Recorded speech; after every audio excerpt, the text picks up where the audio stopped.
So, uwian time. Uwian na guys. It's already 6 p.m.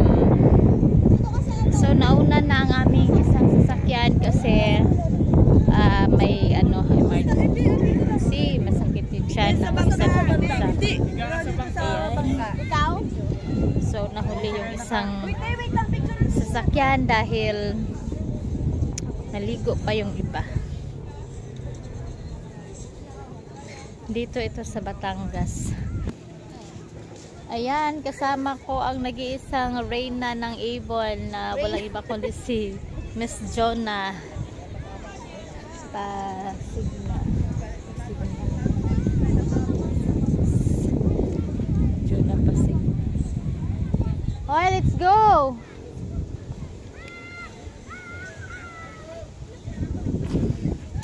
Maganda dito sa Nasugbu, Batangas. Ayan.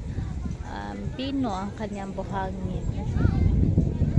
Hindi ko lang alam kung saan banda ito guys sa Nasugbu. Basta Nasugbu.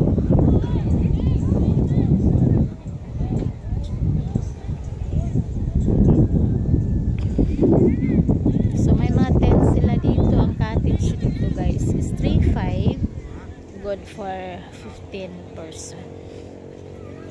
15 person good for 3.5.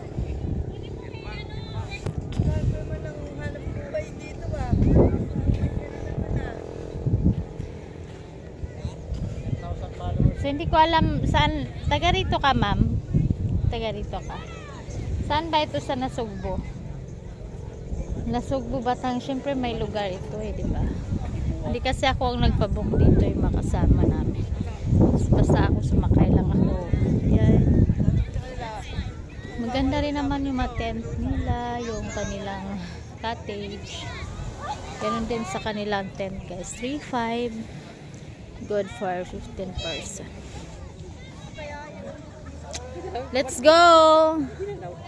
Gabihin na tayo dito.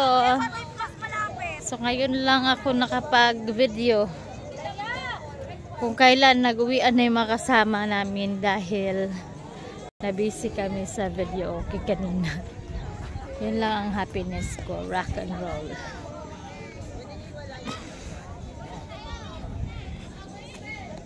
Oops!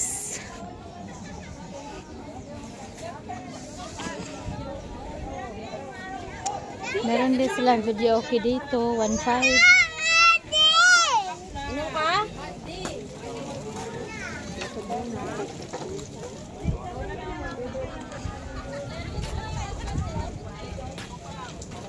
Let's go. Okay. Bye guys. Thank you for watching. Kasama ko, nag-iisa na lang. Hi Ate Zen, nag-enjoy ka naman dito? Yeah. Saan ito sa Nasugbu, Batangas? Napilihan. Ano? Napilihan? Napilihan. Napilihan Nasugbu, Batangas? Oo, napilihan. So 3.5 siya. Good for 15 person. Tapos ganun din sa 10. Okay guys, thank you for watching. Bye bye.